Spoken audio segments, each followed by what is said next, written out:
Have you ever wondered why, despite reading countless self-help books, attending workshops, and following every productivity hack, you still feel like you're chasing something that doesn't exist? What if I told you that the entire concept of your best self is actually a carefully constructed myth that's been keeping you trapped in an endless cycle of improvement?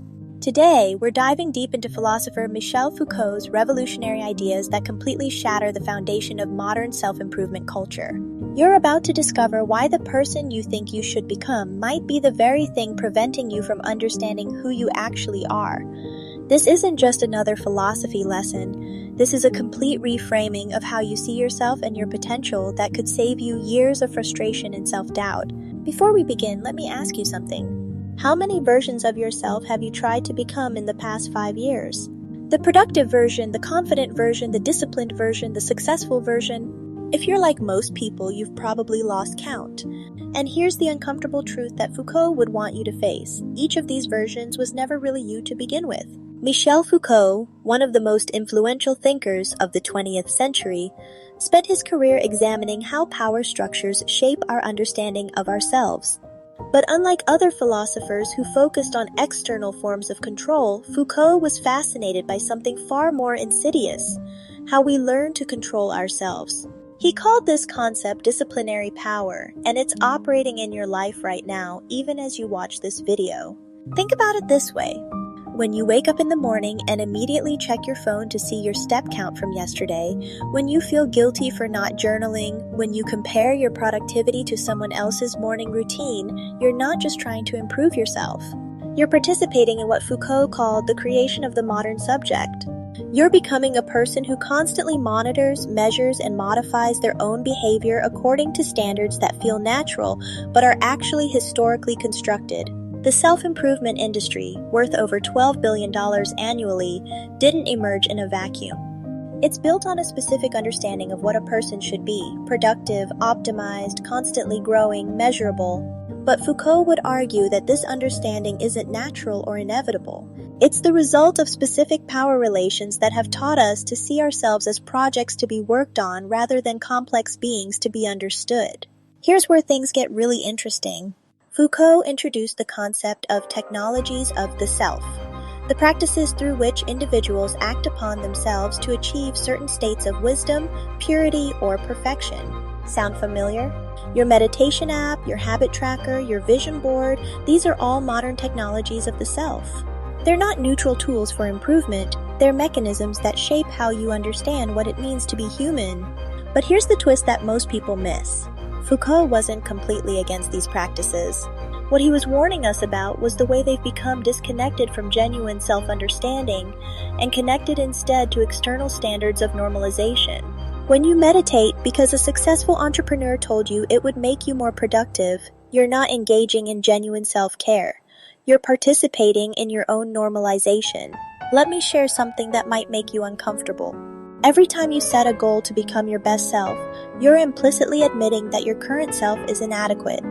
You're buying into what Foucault would recognize as a form of self-surveillance where you constantly monitor yourself against an impossible standard. The best self doesn't exist because the self isn't a fixed thing that can be optimized. It's a dynamic process that's constantly being shaped by forces you might not even recognize. This is why so many people feel exhausted by self-improvement despite genuinely wanting to grow. They're trying to become a version of themselves that was designed by systems of power rather than emerging from their own authentic understanding of what it means to live well. The anxiety you feel when you miss a day at the gym isn't just disappointment. It's the internalized voice of disciplinary power telling you that you failed to properly manage yourself. Foucault's concept of biopower helps us understand how this happens. Biopower is the way modern societies manage populations not through direct control, but through the management of bodies, behaviors, and desires. The self-improvement industry is a perfect example of biopower in action. It doesn't force you to optimize yourself. It creates conditions where optimization feels like personal choice and moral obligation. Consider how fitness tracking works. Your smartwatch doesn't command you to take 10,000 steps. Instead, it creates a system where not taking 10,000 steps feels like personal failure. It transforms movement, which could be joyful and intuitive, into data that must be optimized. This is biopower, control that feels like freedom but actually shapes your understanding of what it means to live correctly. Now you might be thinking, but surely some self-improvement is valuable, right? Foucault would agree, but with an important distinction. The question isn't whether you should grow or change, it's whether your growth is emerging from genuine self-understanding or from internalized standards that serve systems of power rather than your authentic development. Real personal development, according to Foucault's later work on ethics, comes from what he called care of the self. This isn't about becoming your best self, it's about developing a relationship with yourself that's based on understanding rather than optimization. It's about asking not who you should become, but how you want to exist in relation to yourself and others. This shift is profound. Instead of asking, how can I be more productive, you might ask, what does meaningful work look like for me specifically? Instead of asking, how can I optimize my morning routine, you might ask, what does my body and mind actually need to feel alive and present? This isn't just semantic difference, it's a completely different approach to living that prioritizes understanding over improvement. The tragedy of modern self-improvement culture is that it promises freedom while delivering a more sophisticated form of conformity. When everyone is optimizing themselves according to the same metrics, productivity, efficiency, measurable outcomes, we create a society of people who all think they're being individual while actually becoming more similar to each other.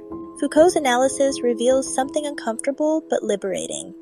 The version of yourself that you think you should become probably has more to do with what others expect from you than with what you actually need to flourish.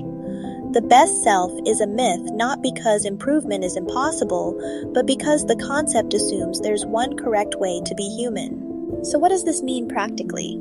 It means that genuine development might look very different from what you've been taught. It might mean spending less time trying to fix yourself and more time understanding the forces that convinced you that you were broken in the first place.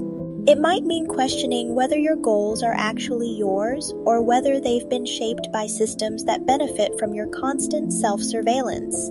Speaking of deeper self-understanding, I want to introduce you to someone whose work beautifully extends these philosophical insights into practical wisdom Think for of this modern as your life. self-care ritual Gary in book Need form. is a Gentle 29-year-old prompts and author small acts currently of living in kindness that help Silicon you feel Valley safe, who has worthy, published and at 13 peace, books in whether you're in Vietnam a since she haunted was 17 Airbnb years old, or just haunted by including your own novels, thoughts. short stories, Just and hear me personal out. essays. A short, Her work emotionally rich offers a novella unique that's perspective perfect for on anyone who navigating the loves a little complexities of suspense but craves self-discovery in our comfort too. hyper-connected world. It's a What reminder makes that even Gary's when the writing world feels particularly strange, you're valuable never is how it truly bridges alone. philosophical Ready to insights reset? with lived Check the experience. description You below can to find grab some your of her works copies on and let your mind read. Amazon.com, such as Just Hear Me Out, and a luxury item called Me. These books provide practical wisdom for anyone questioning the conventional narratives about who they should become.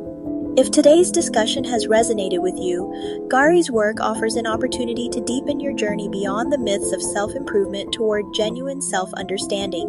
Her books don't promise to help you become your best self. They offer something far more valuable, tools for understanding who you already are beneath the layers of external expectations. In a world that profits from your dissatisfaction with yourself, this kind of wisdom is genuinely revolutionary. The path forward isn't about abandoning all practices of self-development. It's about approaching them with what Foucault would call critical self-awareness. Before adopting any new habit or goal, ask yourself, is this emerging from my own understanding of what I need, or am I trying to meet someone else's definition of success? True freedom isn't found in becoming your best self.